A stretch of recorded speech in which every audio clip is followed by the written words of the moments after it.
So if you do that, then the sensible thing is to do some blank experiments. I found it extremely difficult to persuade people to do blank experiments, because you have to, of course, find the instrument function of this device. If you make a measurement, you must know the instrument function. The easiest way to get the instrument function is to do a blank experiment. And blank experiments, this is a platinum electrode in heavy water, polarized. These intervals are actually 300 units of 300 seconds. This is the temperature time curve. This is the cell potential time curve.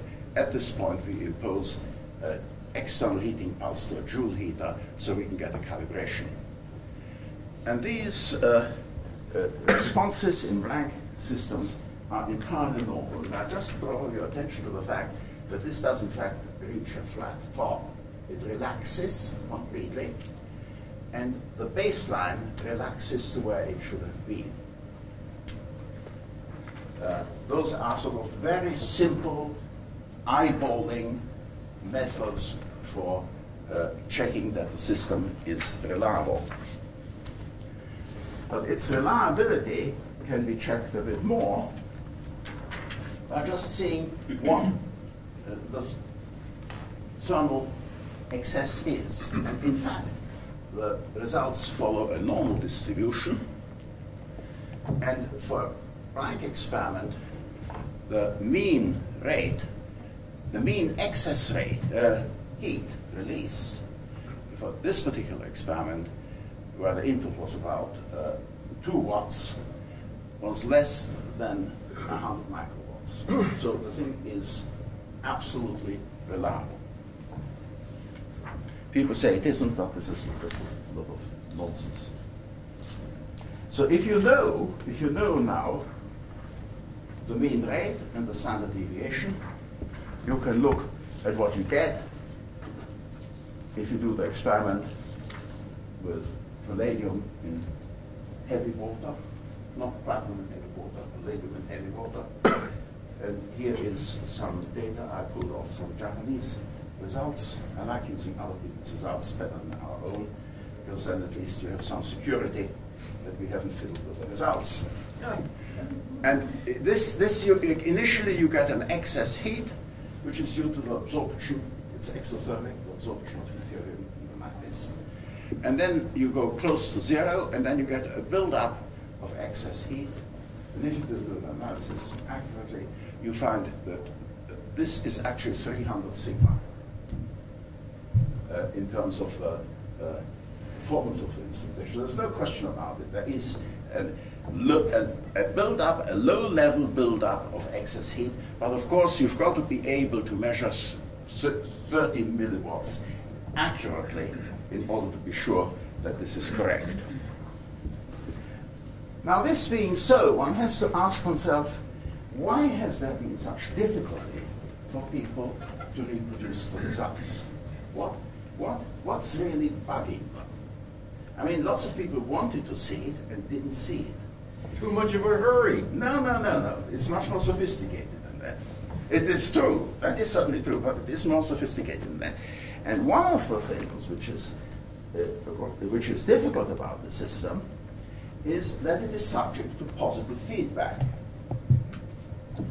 Now, here is some more Japanese results. In the initial states of the experiment, you see everything is normal. It comes to a flat top. After you apply the calibration, it relaxes back. Okay, can everybody see that? It's quite normal, it relaxes. And then you go along and you say, well, maybe there's a build-up of heat. And then you find that it doesn't behave normally. It behaves extremely abnormally. The system does not relax in the same time scale. And after you've removed the calibration pulse, it doesn't relax to the baseline. And what in fact you see is that the application of the calibration pulse, the increase of temperature, increases the rate of excess enthalpy generation.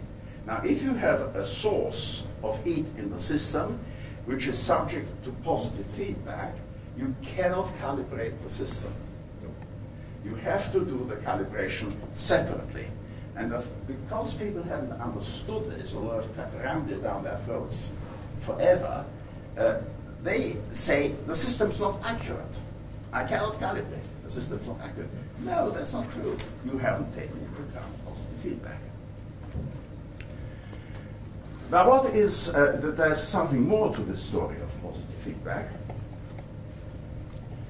Why do you get positive feedback? Why should you suddenly, when you increase, this is actually extremely fortunate, because if there were no positive feedback, we will not be able to get, if the absorption of deuterium in the lattice remained exothermic, we will not be able to get to an energy release at high temperature. But because it switches from exothermic to endothermic, we can actually get heat release at high temperatures. And this, perhaps Michael Kruger will say something about this, this switch over from exothermic absorption to endothermic absorption takes place at a certain cathode loading. And of course, if you have this move across from exothermic to endothermic absorption, you get instability.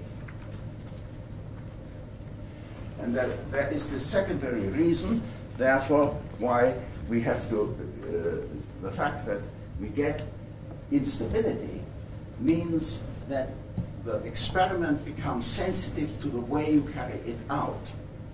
It doesn't follow that you will always get a heat release at high temperature, because if you stay for any length of time in the region in which there is a switchover from exo to endothermic absorption, you will get oscillations, and these oscillations eventually destroy the system, so you have nothing.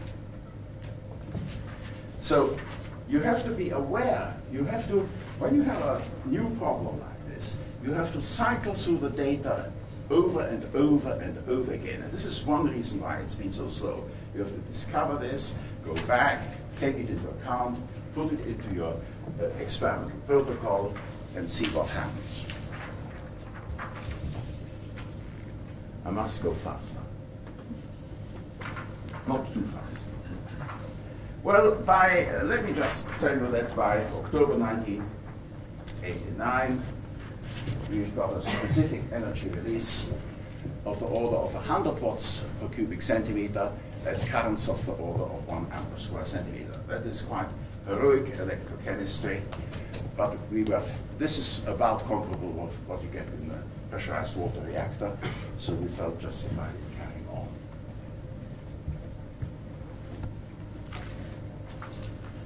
And what we find, this comes up to 1992, although we had a lot of this in 1990.